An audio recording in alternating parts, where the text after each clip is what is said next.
pretty good question here that I have actually been meaning to answer for a long time. He's saying, how do we know, well, if they say 2012, something's supposed to happen.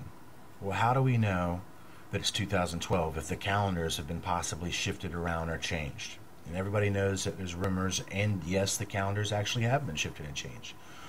Well, this date doesn't have anything to do with our Western, Gregorian, or even Eastern calendars.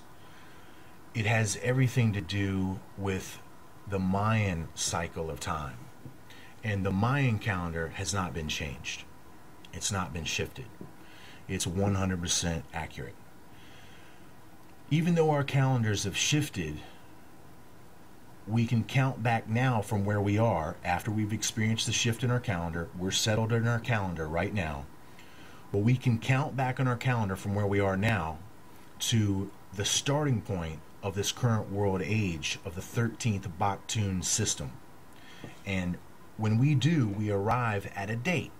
And that date is exactly August 11th, 3014 BC, from where we are right now as we stand at this calendar.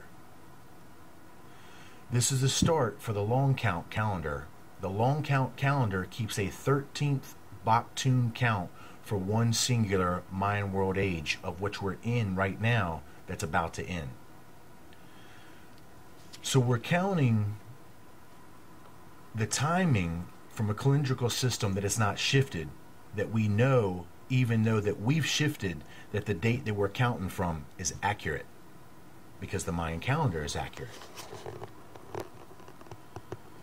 So the Mayan calendar says that from August 11th, 3014 BC, the 13th Baktun, the end of this present world age, is going to stop at December 21st, 2012.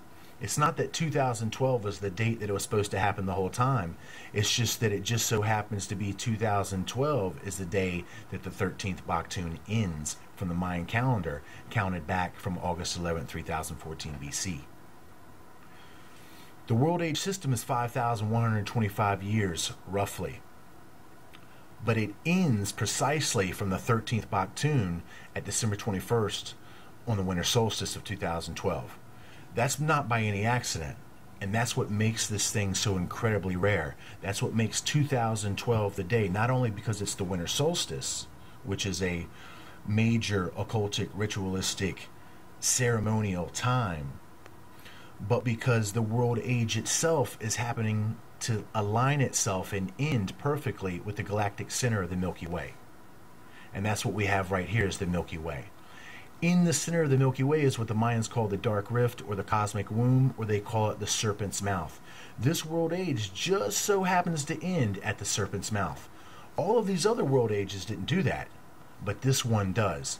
Not only does it end exactly at December 21st, 2012, aligned with the serpent's mouth, the great rift, or the dark road, it ends the Ouroboros cycle of the great year, which is a rare cycle of about 26,000 to 28,000 years, give or take.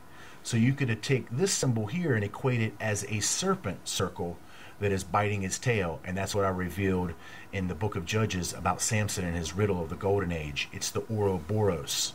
So we end the Mayan 13th Baktun at exactly December 21st, 2012, the winter solstice, and then we end the Ouroboros at exactly this same time also.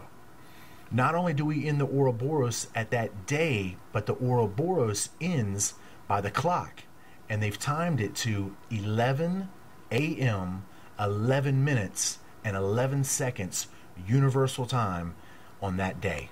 The Ouroboros is going to end at exactly 11 a.m. universal time on December 21st.